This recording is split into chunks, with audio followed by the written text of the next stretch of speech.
Assalamualaikum warahmatullahi wabarakatuh. Perkenalkan, nama saya Mas Muhammad Salehuddin Masud Zain, mahasiswa UIN Maliki Malang, jurusan Ilmu Al-Quran dan Tafsir. Nah, di sini saya akan menjelaskan tentang living hadis dan sunnah dalam mata kuliah Umar Hadis. Yang pertama yaitu living hadis. Pengertian living hadis secara global yaitu hadis yang diaktualisasikan atau yang dijalankan dalam konteks tradisi dan budaya lokal. Menurut Al-Fatih Surya Dilaga, yang dimaksud living hadis adalah didasarkan atas adanya tradisi yang hidup dalam masyarakat yang didasarkan oleh hadis. Kemudian Nurul Najwa menambahkan bahwa kajian tentang fenomenal sosial muslim yang termasuk dalam kajian living hadis adalah aktivitas yang dikaitkan oleh si pelaku sebagai aplikasi dari meneladani Nabi atau dari teks-teks hadis atau yang diyakini ada. Contoh dari living hadis ini yaitu respon dalam bentuk penggunaan Al-Quran atau hadis yang dalam kehidupan sehari-hari seperti menggunakan ayat sebagai obat atau jimat, terus ritual pembacaan ayat-ayat atau hadis tertentu pada waktu tertentu yang berdasarkan pada pengamalan, misalnya Al-Quran yang dilombakan, terus kemudian pembacaan tahlil di kampung. Jadi kesimpulannya itu artinya living hadis yaitu pengamalan hadis dalam kehidupan umat sehari-hari. Kemudian pendekatan sejarahnya yaitu metode ini untuk metode dalam living hadis itu ada 4. Yang pertama adalah pendekatan sejarah.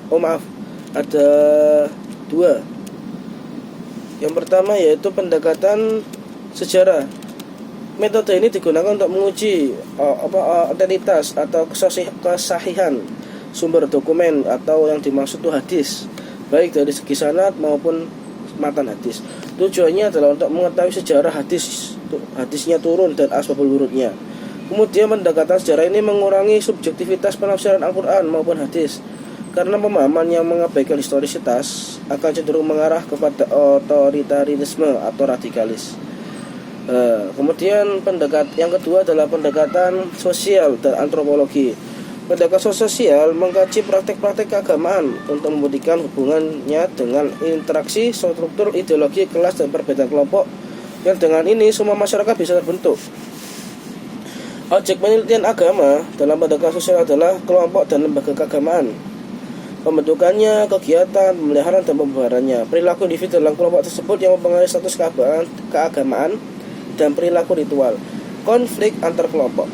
Nah, penelitian antropologi mengamati perilaku manusia dalam kehidupan umat beragama, posisinya dan peranan tertentu dari seseorang dalam kehidupan bersama melalui hubungan fungsional dalam masyarakat.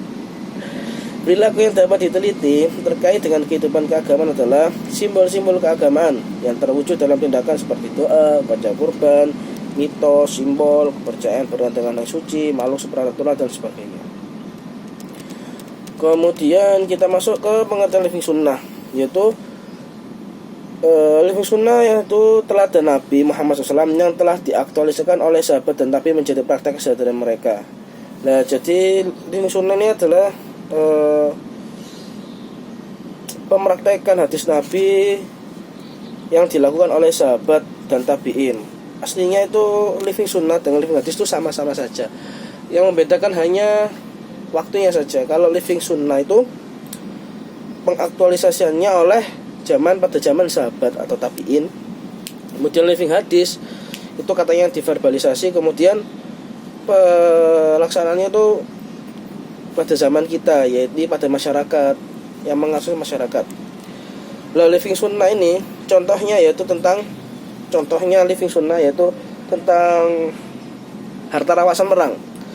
Pada masa Nabi Muhammad SAW, harta rampasan perang itu dibagi-bagikan kepada kaum muslimin. Sementara pada masa Sayyidina Umar bin Khattab radhiyallahu anhu, ia mengambil kebijakan dengan membiarkan tanah rampasan perang di daerah taklukan Islam serta mewajibkan mereka untuk membayar pajak tertentu sebagai cadangan bagi generasi muslim selanjutnya. Ia melakukan hal tersebut dengan pertimbangan keadilan sosial ekonomi. Artinya apa yang dilakukan Umar adalah untuk menyesuaikan hadis dengan perbedaan konteks yang ada.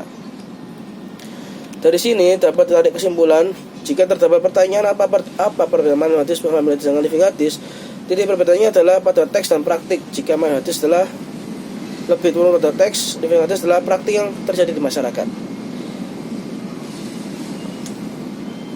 Dan jika pada kajian family hadis, kajian lebih bertemu pada matan dan sanad saja, maka living hadis fokus pada bagaimana pemahaman masyarakat terhadap matan sanad itu, sehingga jelas perbedaan, yakni perbedaan antara matan dan pemraktekan pada masyarakat. Sekian dari saya.